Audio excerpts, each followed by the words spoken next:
예수님이 탄생하는 성탄절 바로 전 대강절 네 번째 주일 맞아서 마태복음 2장 1절에서 18절에 있는 말씀으로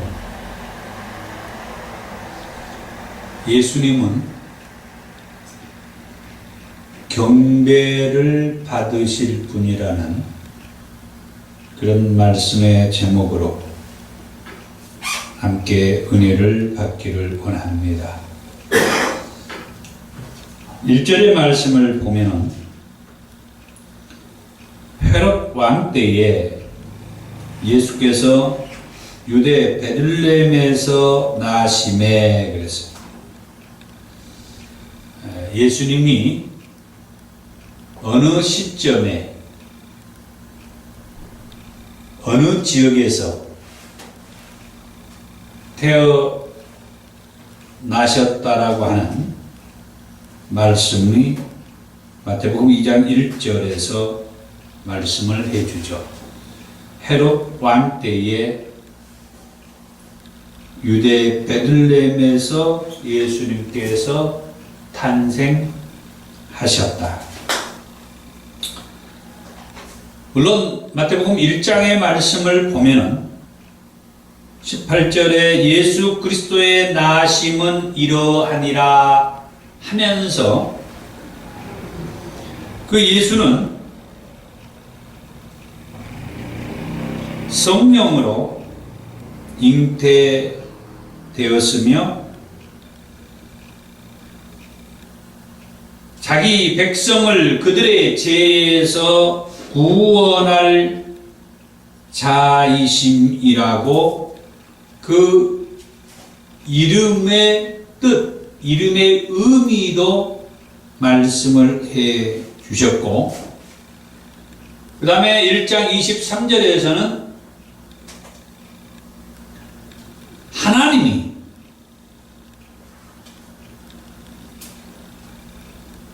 우리와 함께 계시다라고 하는 그런 의미를 가진 임마누엘이라고, 그의 이름이 임마누엘이라고 말씀하면서 하나님이 우리와 함께 계시다, 그런 의미를 말씀을 해주죠.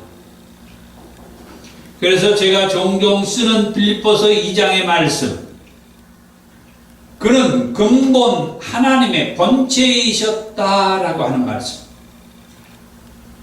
하여튼 우리가 이것을 우리 인간적인 이성과 지식으로는 믿어지지 아니한다 할지라도 이 성경에서 말씀을 하고 있기 때문에 우리가 하나님을 믿고 예수님을 믿고 성령을 믿고 이 기독교의 신앙을 가지고 신앙을 한다고 하면은 여기 기록되어 있는 이 말씀은 우리가 믿어야 되는 거예요.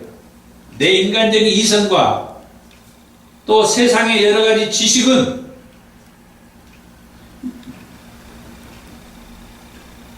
합당하지 않는 그런 말씀이라 할지라도 이 말씀은 우리가 믿어야 하는데, 그 가운데 하나가 뭐냐?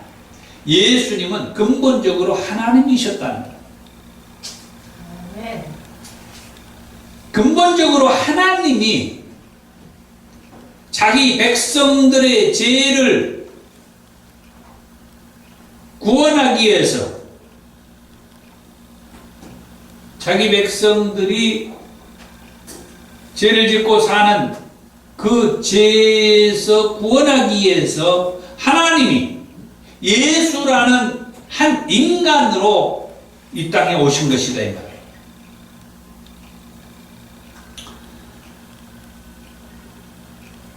제가 왜 이 말씀을 드리느냐? 오늘 말씀의 제목을 예수님은 경배를 받으실 분이라고 그랬어요. 예수님이 경배를 받으실 분이다. 경배는 신적인 존재, 곧 신에게 올리는 제사를 경배라고 하죠.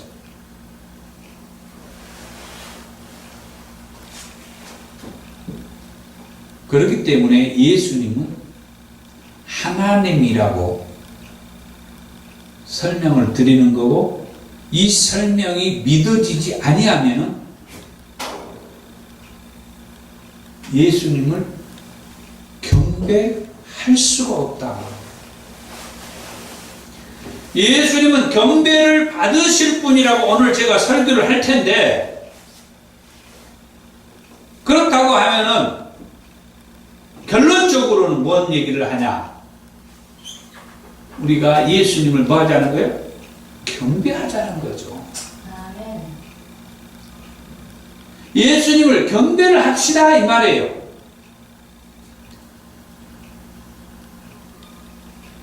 오늘 마태복음 2장 1절에서 이 18절에 있는 이 말씀을 통하여 예수님을 경배하는 그 일에 두 사람이 등장을 해요.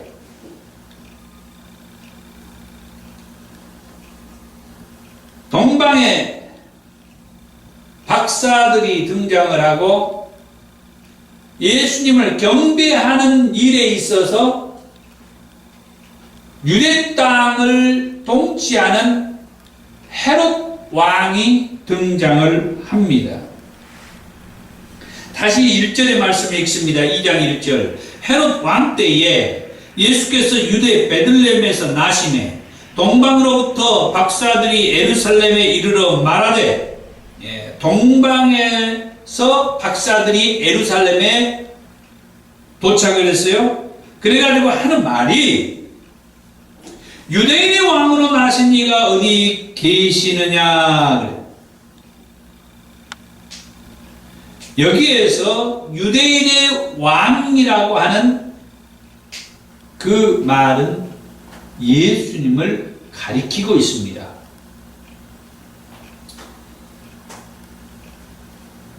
우리가 동방에서 그의 별을 보고 그에게 경배하러 왔노라 그러죠.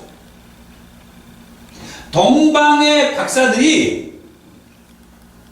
동방에서 이 박사들은 하늘의 별을, 다시 말하면 하늘의 천체를 연구하는 박사들이에요. 그래서 그 하늘의 그 별들을 연구하던 가운데에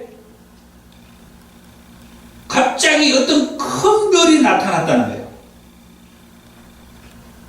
그래서 이 별을 연구하는 학자들이기 때문에 갑자기 큰 별이 떠 있는 것을 보면서 이것은 무슨 징조다. 뭔가 이건 하나님의 어떤 징조로 무슨 일을 지금 하고 있는 것이다. 그래서 그 별을 연구하면서 그 별을 쫓아 가다가 이 예루살렘까지 왔다는 거예요. 그런데 나중에 말씀을 보면은 그 별이 인도하는 대로 이 박사들이 계속 따라갔다는 말씀을 봐요. 9절의 말씀을 보면 박사들이 왕의 말을 듣고 갈새 동방에서 보던 그 별이 문득 앞서 인도하여 가다가 악이 있는 곳 위에 머물러 서 있는지라. 10절에 그들이 별을 보고 매우 크게 기뻐하고 기뻐하더라. 그러니까 이 별이 인도하는 대로 이 학자들이, 박사들이 계속 연구하면서 추적하면서 따라 가다가 그 그 별이 멈추는 곳에 이 박사들도 멈추고, 그 별이 또 가면은 이 박사들도 따라서 가고, 이런 식으로 해서 예루살렘까지 왔었다 이 말이에요. 그러니까 예루살렘에 와가지고 예루살렘에서 사람들에게 아까 말했죠. 유대인의 왕으로 나신 이가 어디가 있느냐? 우리가 동방에서 그의 별을 보고, 동방에서 그의 별을 보고 그에게 경배하러 왔노라. 그 별을 동방에서부터 보고 따라서 그에게 경배하러 왔다. 동방의 박사들은 예수님에게 경배하러 지금 왔다라고 말해요. 오늘 말씀의 제목이 예수님은 경배를 받으실 분이라고 했죠. 왜 예수님이 경배를 받으실 분이에요? 예수님은 근본적으로 하나님이셨기 때문에. 하나님은 구약 성경의 말씀을 보면은 이스라엘 백성들로 하여금 경배를 받으실 분.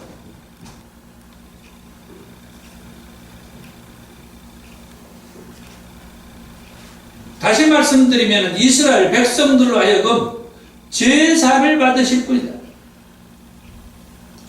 이 경배, 이 제사는 찬양으로도 하나님을 경배, 제사 드리기도 하고, 또 짐승을 죽여가지고 제물을 하나님 앞에 바치면서 제사를 드리기도 합니다.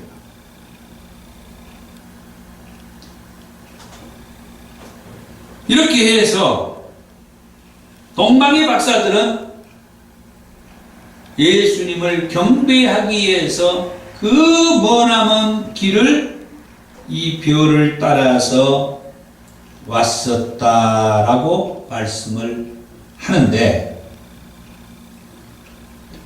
오늘 말씀에 또 다른 인물이 등장을 하죠.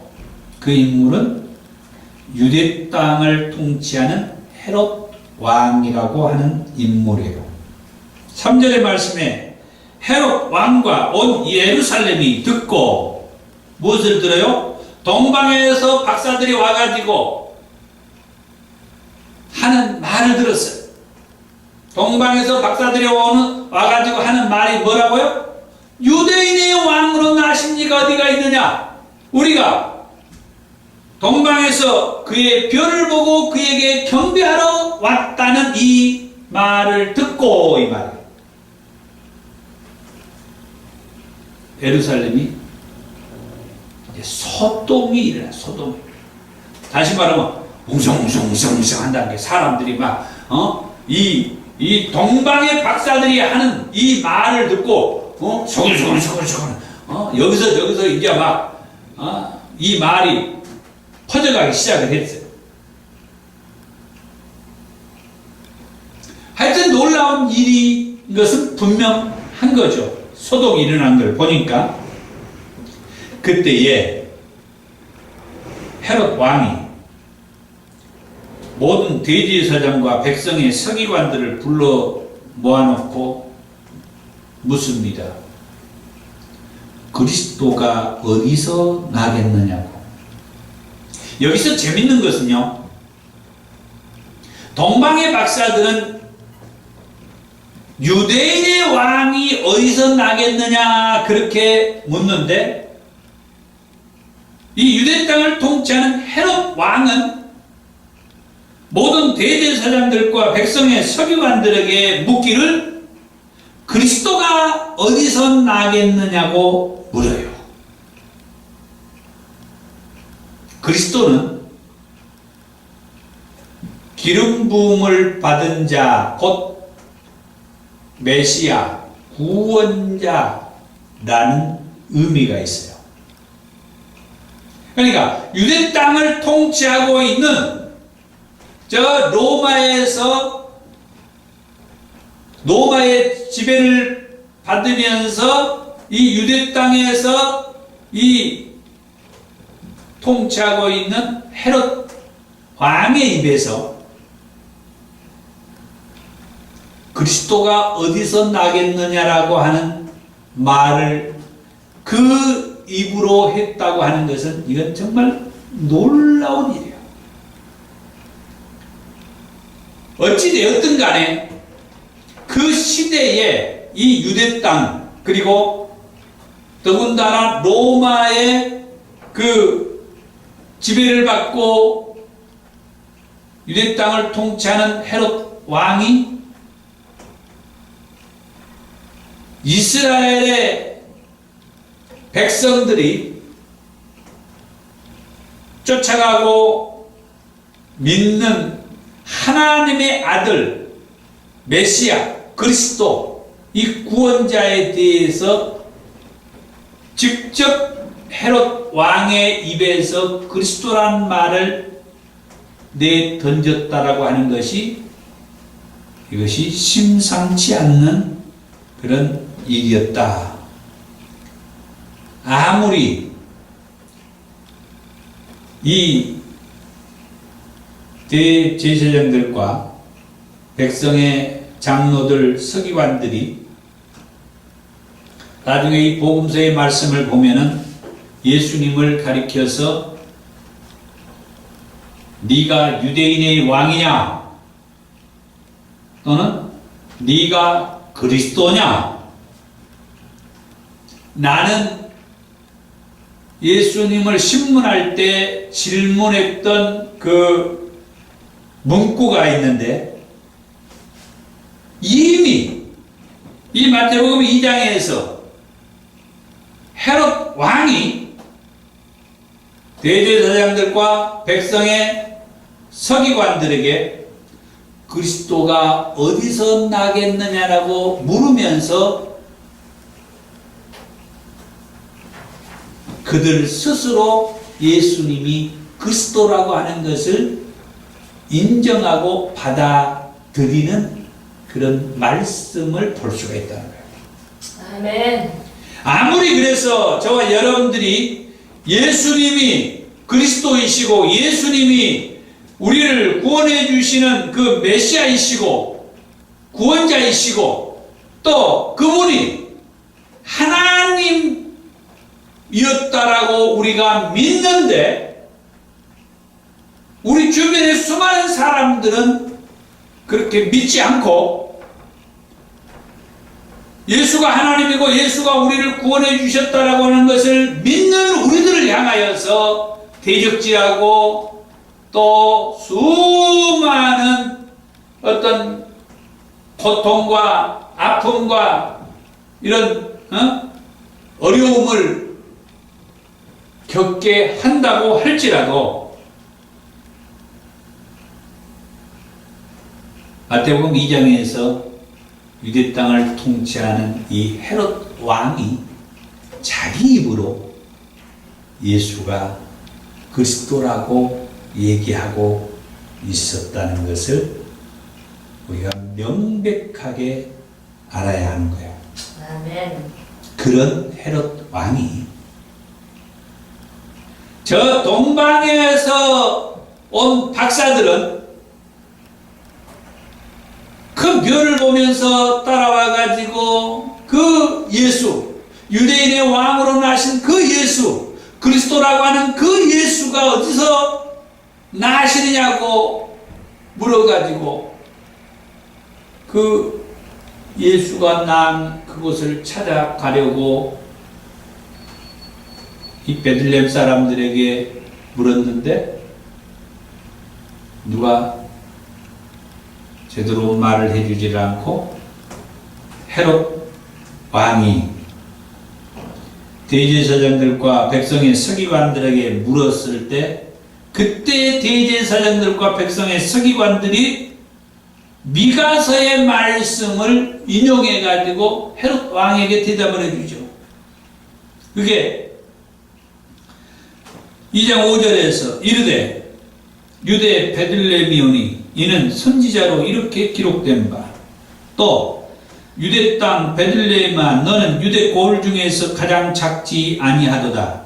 내게서 한 다스리는 자가 나와서 내 백성 이스라엘의 목자가 되리라 하였음이니이다. 미가서 5장 2절의 말씀을 인용해가지고 헤롯 왕에게 얘기했던 거예요.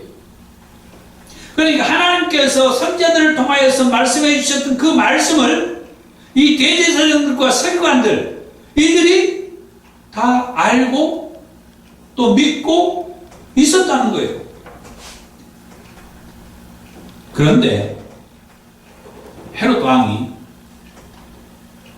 이 얘기를 대제사장들과 백성의 서기관들로 듣고 이제 베들레헴에 가가지고 이 동방의 박사들에게 먼저 가서 찾거든. 나도 그에게 경배할 수 있도록 알려달라고 그래요. 2장 8절에 베들레헴으로 보내며 박사들을 베들레헴으로 보내며 이르되 가서 아기에 대하여 자세히 알아보고 찾거든 내게 구하여 나도 가서 그에게 경배하게 하라. 오늘 말씀의 제목이 예수님은 경배받으실 분이라고 말씀을 했죠. 아멘. 그래서 동방의 박사들도 유대인의 왕으로 나신 그 예수를 찾아서 경배하기 위해서 예루살렘에 왔다고 말씀을 하고 또 헤롯 왕도 역시 이 동방의 박사들이 그 아기를 찾고 나면은 나한테도 얘기해달라. 나도 그에게 경배하겠다.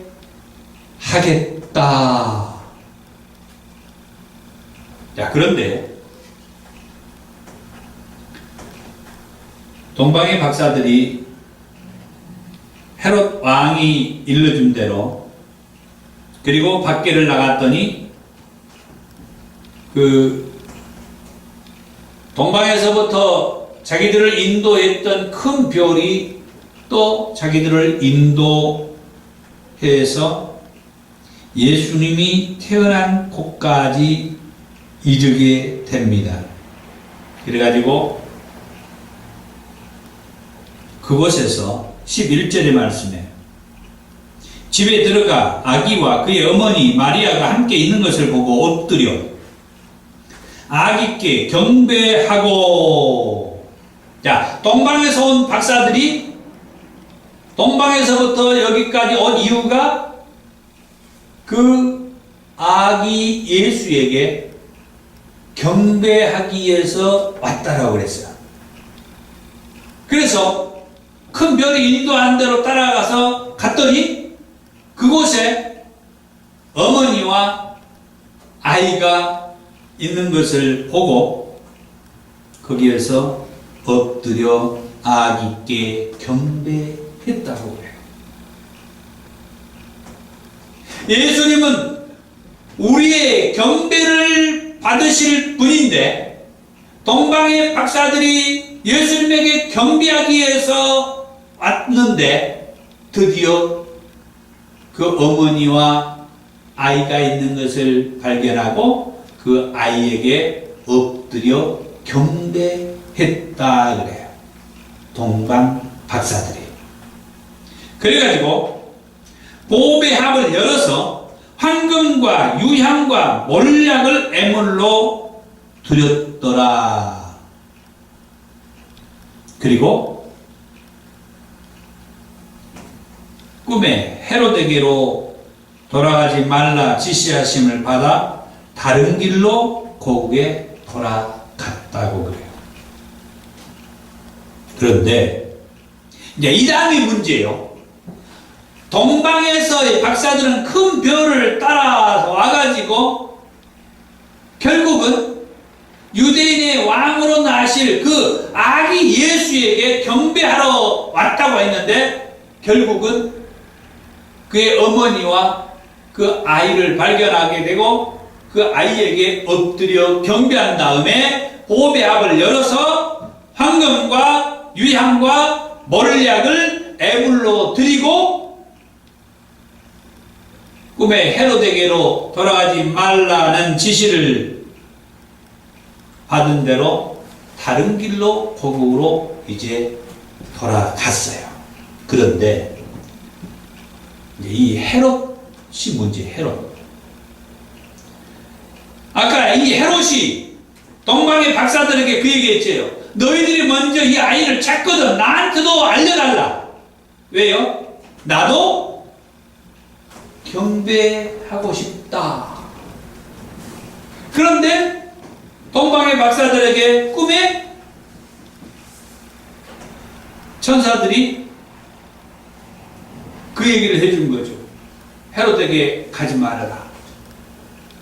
그래서 다른 길로 고국으로 돌아갔다가 보니까 이제 헤롯이 이제 이 아이를 찾기 위해서 동분서주하는 거예요. 13절에 그들이 떠난 후에 주의 사자가 요셉에게 현몽하여 이르되 헤롯이 아기를 찾아 죽이려 하니 이 헤롯이 이 유대인의 왕으로 나신 이 예수를 죽이려고 자기 입으로 말했던 이 그리스도라고 말한 그 예수를 죽이기 위해서 이 아이를 찾기 위해서 동분서주를 하는 거예요. 그러니까 하나님께서 미리서 그것을 알고 동방박사에게 헤롯에게 가지 말고 이렇게 다른 길로 고국으로 돌아가게 얘기하고 또 아까 13절에 얘기했던 요셉 이 예수의 아버지 되는 이 요셉에게 나타나가지고 이 헤롯이 이 아이를 죽이려고 하니까 빨리 애국으로 피신해라 도망가거라 그리고 내가 너에게 이를 때까지 거가 있어라 그렇게 해가지고 요셉이 아이와 어머니를 데리고 애국으로 떠났더라. 그런데 거기에서 끝났으면 그나마 감사하고 다행인데 헤롯이 격분한 나머지 화가 났어. 박사들이 자기를 일단 속였잖아요. 그래가지고 이 대제사장들과 또 백성의 서기관들이 말한 그 시점에 이 동방의 박사들이 오고 그래가지고 그때 그 시점부터 2살 아래에 아이들을 다 죽였다. 그것도 산의 아이. 그건 역시 에레미야 선지자의 말씀이 이루어진 것이다. 17절에 이에 선지자 에레미야를 통하여 말씀하신 바 라마에서 슬퍼하며 크게 통곡하는 소리가 들리니 라헬이 그 자식을 위하여 애곡하는 것이라. 그가 자식이 없으므로 위로받기를 거절하였도다. 자식이 하나밖에 없는 그런 어머니들이 이 헤롯이 다 죽여버림으로 인하여서 그 슬픔을 억제할 수가 없었다 이 말이죠. 그 자식이 죽여버리니까 이제 자식이 없어가지고 위로받을 길이 없었다. 그런 슬픔의 얘기들을 에레미야 선지자를 통하여서 해줬던 말씀을 인용해서 결국은 동방의 박사들은 예수님을 경배하기 위해서 와서 예수님께 경배하고 황금과 유향과 몰약을 애물로 드렸다는 말씀을 보는데 헤롯 왕은 예수님을 경배하겠다는 헤롯 왕은 예수님을 경배하려는 것이 아니고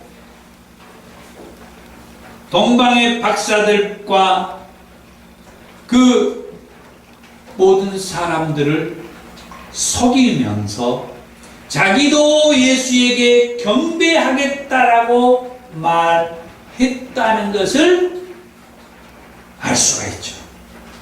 그래서 하나님께서 미리서 그것을 알고 동방의 박사들에게 먼저 헤롯에게 가지 말라고 하고 또 예수의 아버지 요셉에게 꿈에 나타나서 헤롯이 이 아이를 죽이려고 하니까 빨리 애굽으로 도망가거라.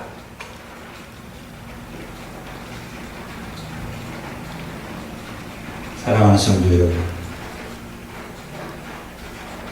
오늘 우리는